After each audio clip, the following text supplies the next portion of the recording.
જરા વિચારો, અ, ચોમાસાની ઋતુ છે, એક ભયંકર પૂરવળી નદી ગાંડીતુર બનીને વહી રહી છે અને એક પ્રાણી હમણાં જ પાણીના રાક્ષસી મોજાઓ સામે લડીને મહામુશ્કેલે પોતાનો જીવ બચાવીને કાંઠે પહોંચ્યું છે. હા, એટલે પૂરેપૂરું થાકી ગયું હશે. બિલકુલ, તે એકદમ હાંફી રહ્યું છે.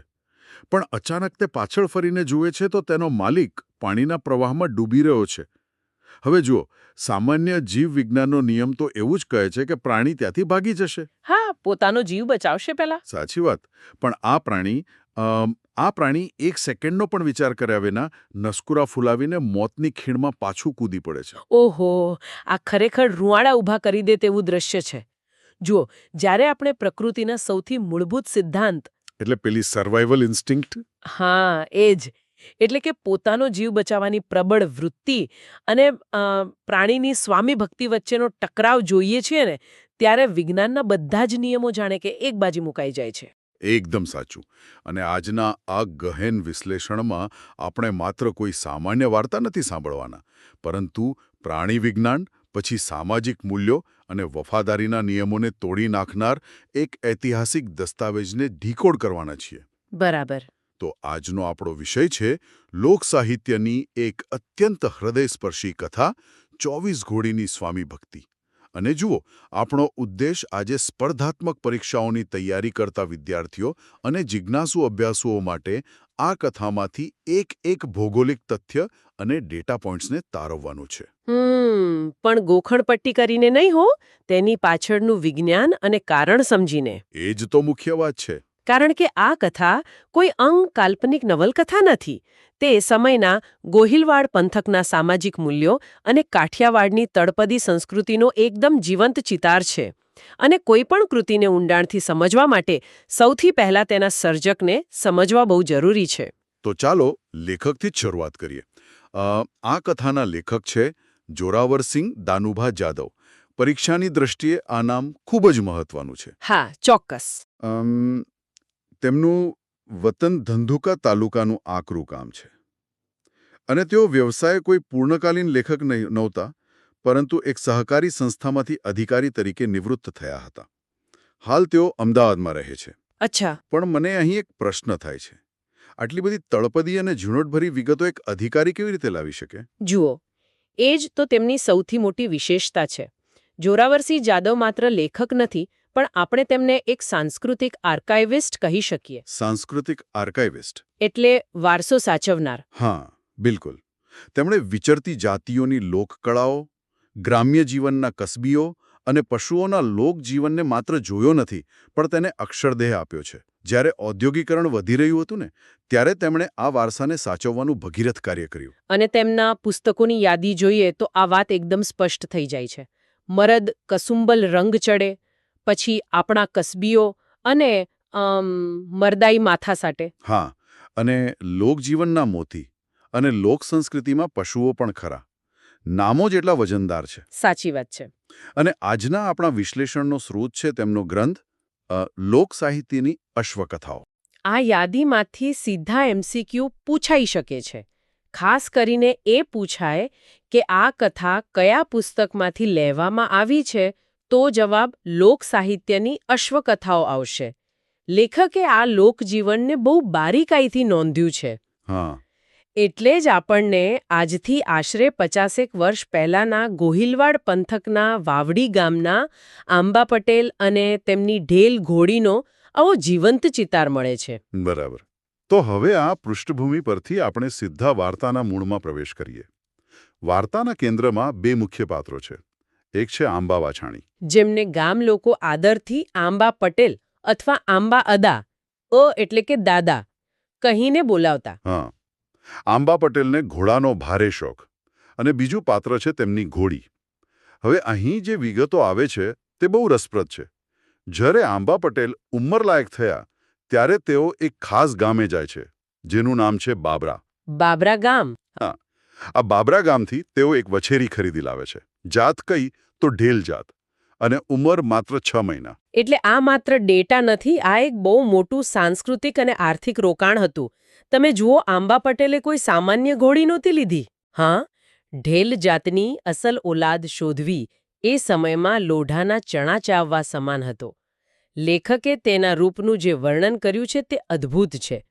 જાણે આરસમાંથી કંડારી હોય તેવી ચારેય પગ અને કપાળ ધોળેલા એટલે કે સફેદ. હા, અને એક ખાસ લક્ષણ જેનો વારંવાર ઉલ્લેખ થાય છે, કાનની ટીસીઓ બેવડ વળી જતી હતી.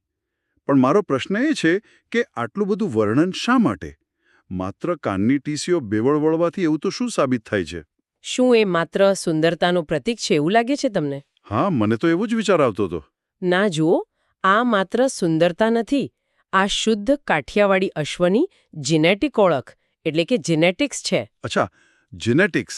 હા, કાનની ટીસીઓ અંદરની તરફ વળેલી હોવી એ અશ્વની અત્યંત સતેજ શ્રવણશક્તિ અને જાગૃતતા દર્શાવે છે. એ સાબિત કરે છે કે આ કોઈ સામાન્ય પ્રાણી નથી, પણ યુદ્ધ કે મુશ્કેલ પરિસ્થિતિમાં અત્યંત ચપળતાથી પ્રતિક્રિયા આપી શકે તેવી શુદ્ધ ઓલાદ છે. ઓહો, એટલે જ્યારે આવી ઢેલ વછેરી ગામમાંથી નીકળતી હશે ત્યારે લોકો ફાટી આંખે જોઈ રહેતા હશે.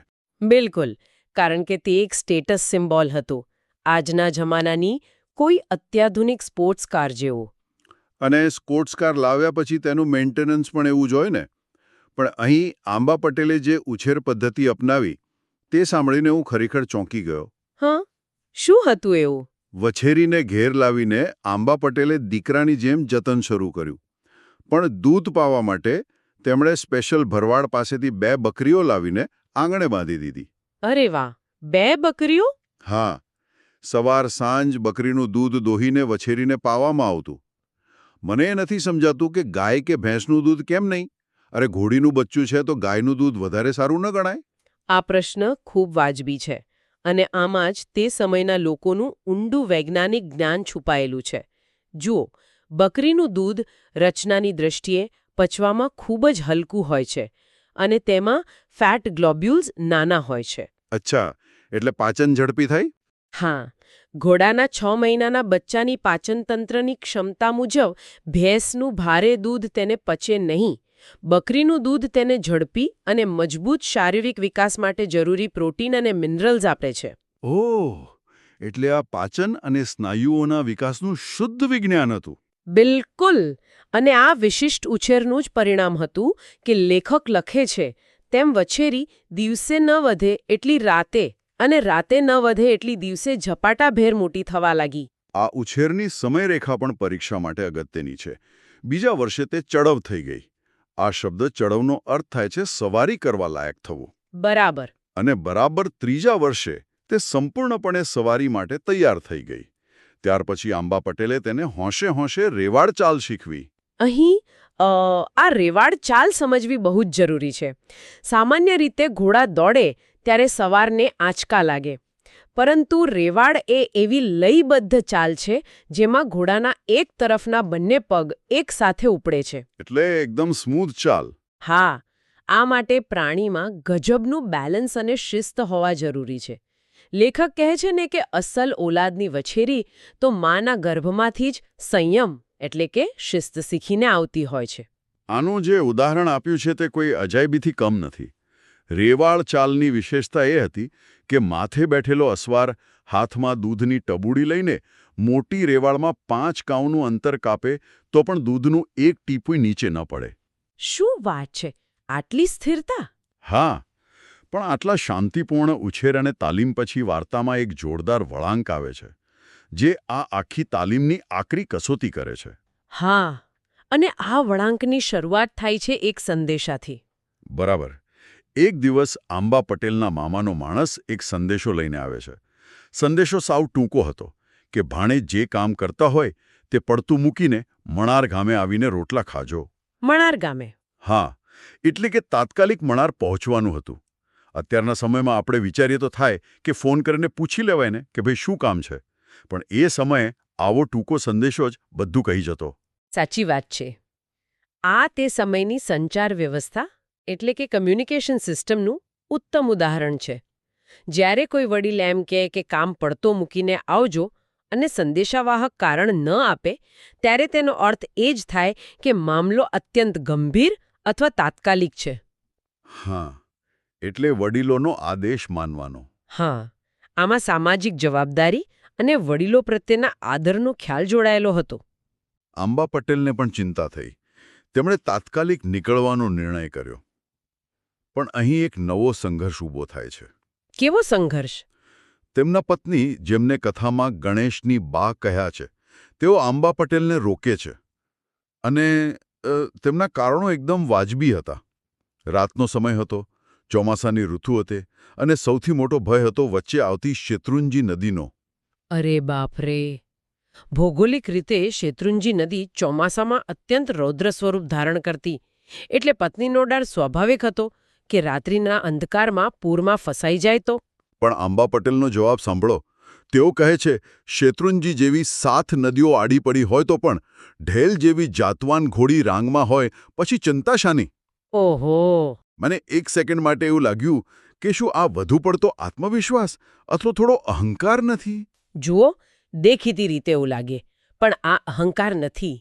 આ તે મશીનરી એટલે કે તે ઘોડીની ક્ષમતા અને પોતાની તાલીમ પરનો સંપૂર્ણ વિશ્વાસ છે. હા, વાત તો સાચી છે. અને સામાજિક દ્રષ્ટિએ જુઓ તો મામાનો સંદેશો આવ્યો હોય અને પોતે રાતના કે નદીના ડરથી ન જાય તો સમાજમાં ખોટો સંદેશ જાય કે આંબા પટેલ ડરપોક છે. અહીં વ્યક્તિગત જોખમ કરતાં સામાજિક વચનની કિંમત બહુ મોટી હતી. અને એમનો એ વિશ્વાસ સાચો પણ પડે છે. રાતના સમયે વીજળીની ઝડપે તેઓ 10 ગાઉનો પંથ કાપે છે અને મધરાત પહેલાં જ તળાજા નજીક આવેલા મણાર ગામે પહોંચી જાય છે. અચ્છા, અને ત્યાં મામા? ત્યાં મામા બારીએ દીવો રાખીને રાહ જોતા હોય છે. ભાણેજને જોતા જ ભેટી પડે છે. પણ એ મને બીજી એક વસ્તુ ખટકી અથવા કહો કે આશ્ચર્ય પમાડી ગઈ. એવું તો શું બન્યું? મામા જાતે ઘોડીને ઢાળિયામાં લઈ જાય છે, તેની દડી અને તંગ ઉતારે છે અને તેને ખાવા માટે સૂંડલો ભરીને બાજરો આપે છે. માણસને રોટલા અને ઘોડીને બાજરો. હા, એમાં આશ્ચર્ય શું છે? અરજી. બિલકુલ. અને ઘોડીને મહેમાન સમાન ગણવી એ કાઠિયાવાડની અશ્વપ્રેમી સંસ્કૃતિ દર્શાવે છે, જ્યાં અશ્વ એ માત્ર વાહન નહીં પણ પરિવારનો હિસ્સો છે. અને પેલા સંદેશાનું કારણ શું હતું ખબર છે? કોઈ દુઃખદ ઘટના નહોતી. મામાએ પોતાની જુવાન દીકરીના સંબંધ એટલે કે લગ્ન બાબતે ભાણેજની ભલામણ લેવા અને મનનો ભાર હળવો કરવા બોલાવ્યા હતા. હા, આ દર્શાવે છે કે એ સમયની સંયુક્ત કુટુંબ વ્યવસ્થામાં પરિવારના મહત્વના નિર્ણયોમાં ભાણેજ કે અન્ય સગાઓનું કેટલું ઊંડું મહત્વ રહેતું. સાચી વાત છે. પણ અસલી થ્રિલ તો હવે શરૂ થાય છે.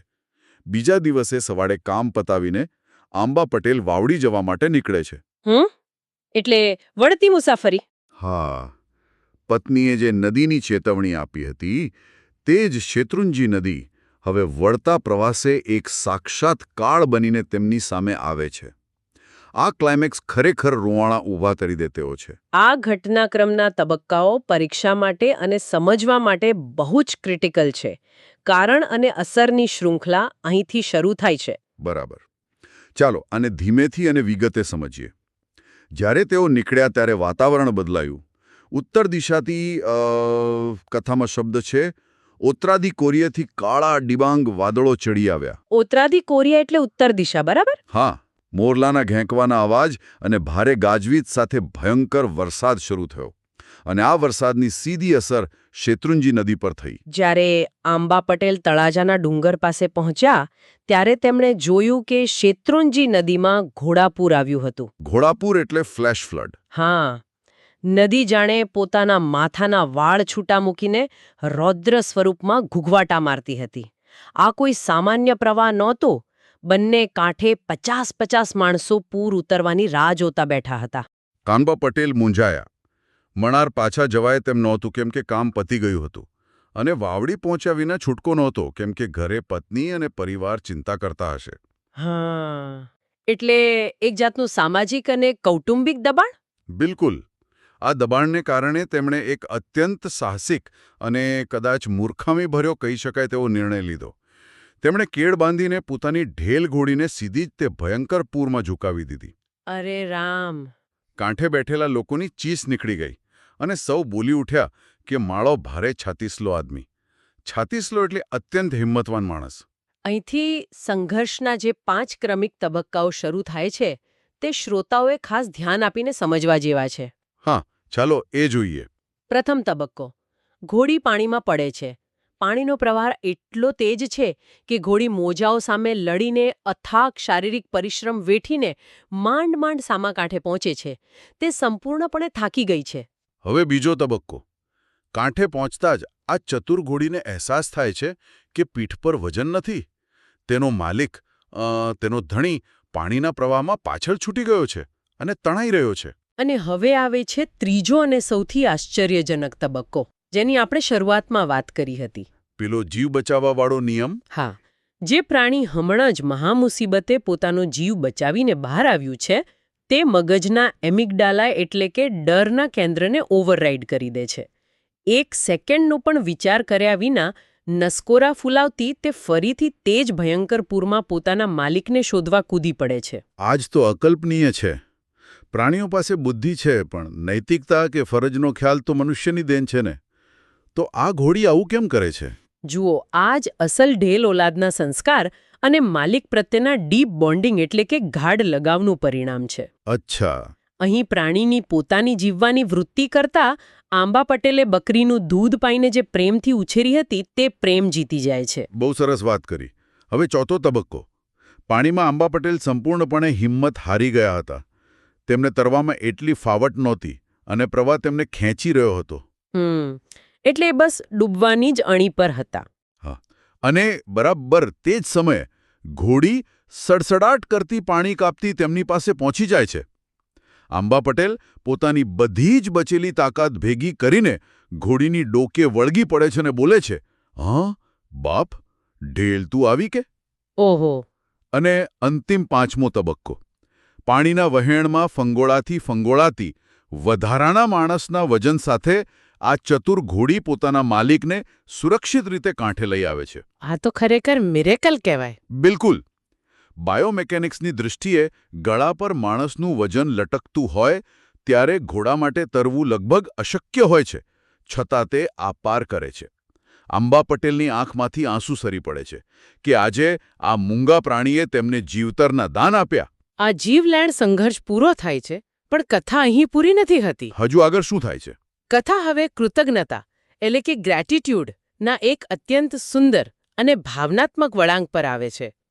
જ્યારે આંબા પટેલ વાવડીના પાદરમાં પહોંચે છે, ત્યારે ગામના ઠાકર મંદિરની ઝાલર વાગી રહી હોય છે. ટાઈમિંગ જુઓ. એકદમ પરફેક્ટ ટાઈમિંગ. તેઓ સૌથી પહેલા ઘોડી પરથી ઉતરીને કાળિયા ઠાકરનો આભાર માને છે કે તેમની દયાથી આજે જીવ બચ્યો. અને જ્યારે ઘરે પહોંચીને આંબા પટેલ પોતાની પત્નીને આખી વિતક કથા સંભળાવે છે, ત્યારે તેમની પત્નીની પ્રતિક્રિયા સાંસ્કૃતિક મૂલ્યોનો નિચોડ છે. પટલાણી કહે છે કે આ ઘોડીએ તો મારો ચૂડલો અમર રાખ્યો છે. ચૂડલો અમર રાખ્યો છે એટલે? ગ્રામ્ય સંસ્કૃતિમાં ચૂડલો એ સ્ત્રીના સૌભાગ્ય અને પતિના જીવિત હોવાનું પ્રતીક છે. આ એક જ વાક્યથી ઘોડીનું ઋણ સ્વીકારાઈ જાય છે. અને આ ઋણ સ્વીકાર માત્ર શબ્દોમાં નહોતો. તો બીજું શું કર્યું એમણે? પટલાણી તરત જ રસોડામાંથી ઘીનો ગાડવો એટલે કે ઘીથી ભરેલું મોટું વાસણ લાવે છે અને પછી કોથીમાંથી ગોળની ભેલી લાવે છે. અહીં મને પાછો મારો પેલો રોટલા અને બાજરાવાળો પ્રશ્ન યાદ આવ્યો. ઘોડીને સામાન્ય ચારો કે ઘાસ આપવાના બદલે ઘી અને ગોળ કેમ? આમાં પણ બેવડું વિજ્ઞાન છે. શારીરિક દ્રષ્ટિએ અતિશય થાકી ગયેલા પ્રાણીને હાઈ કેલરી અને ઇન્સ્ટન્ટ રિકવરી માટે ઘી અને ગોળ શ્રેષ્ઠ છે. અચ્છા. પરંતુ સાંસ્કૃતિક દૃષ્ટિએ જોઈએ તો ઘી અને ગોળ એ ઉત્સવ કે ઉજવણીનો ખોરાક છે. આ પશુને માત્ર પ્રાણી તરીકે નહીં, પણ જેણે પરિવારના મોભીનો જીવ બચાવ્યો છે તેવા પરિવારના એક અત્યંત સન્માનનીય સભ્ય તરીકે નવાજવાની રીત છે. ખરેખર અદ્ભુત. તો ચાલો આજના આ ગહન વિશ્લેષણના તમામ મહત્વના ડેટા પોઇન્ટ્સ અને કન્સેપ્ટ્સનું એક ઝડપી પુનરાવર્તન કરી લઈએ. આપણે સાંસ્કૃતિક આર્કાઇવિસ્ટ લેખક જોરાવરસિંહ જાદવ અને તેમના ગ્રંથ લોકસાહિત્યની અશ્વકથાઓ વિશે જાણ્યું. બરાબર. બાબરાથી લાવેલી 6 મહિનાની ઢેલ ઘોડીની જેનેટિક ઓળખ અને તેના બકરીના દૂધથી થયેલા વિશિષ્ટ ઉછેર પાછળનું પાચન વિજ્ઞાન સમજ્યા. રાત્રે મણાર જવાનો મામાનો સંદેશો, તે સમયની સંચાર વ્યવસ્થા અને ત્યારબાદ શેત્રુંજી નદીના ઘોડાપુરમાં ઘોડીએ સર્વાઇવલ ઇન્સ્ટિંક્ટને બાજુ પર મૂકીને બતાવેલી અકલ્પનીય સ્વામીભક્તિના 5 તબક્કાઓનું વિશ્લેષણ કર્યું. હા, આ તમામ તથ્યો અને ભૌગોલિક નામો જેમ કે આકરુ ગામ, પછી બાબરા, મણાર અને શેત્રુંજી નદી, તેમજ પારિભાષિક શબ્દો જેવા કે ચળવળ, રેવાડ, ઉત્તરાદિકોર અને છાતીસ્લો, આ બધું જ સ્પર્ધાત્મક પરીક્ષાઓ માટે સીધા જ ઉપયોગી થઈ શકે તેમ છે. એકદમ સાચું. હવે આ ઊંડાણપૂર્વકની ચર્ચાના અંતે એક વિચાર છોડીને જઈએ. મનુષ્ય તરીકે આપણે માનીએ છીએ કે ફરજ, જવાબદારી અને નૈતિકતાની બૌદ્ધિક સમજ માત્ર આપણો જ ઇજારો છે. બરાબર. પણ એક પ્રાણી જેની પાસે આવો કોઈ વૈચારિક ખ્યાલ કે સામાજિક દબાણ નહોતું, તેણે પોતાના માલિક માટે જે આત્મબલિદાનની ભાવના બતાવી, તે માનવતાના આપણા પોતાના સિદ્ધાંતોને પણ ક્યાંક ને ક્યાંક પડકારે છે. સાવ સાચી વાત છે. આજે જ્યારે આધુનિક સમાજ કોન્ક્રીટના જંગલોમાં કેદ થઈ રહ્યો છે, ત્યારે આ એક એવો પ્રશ્ન છે જે આધુનિક માનવીને પ્રકૃતિ અને પ્રાણીઓ સાથેના પોતાના ધીમે ધીમે લુપ્ત થઈ રહેલા નિસ્વાર્થ અને મૂક સંબંધો પર પુનર્વિચાર કરવા મજબૂર કરે છે. આ ગહન વિશ્લેષણમાં જોડાવા બદલ આભાર. અસ્તુ.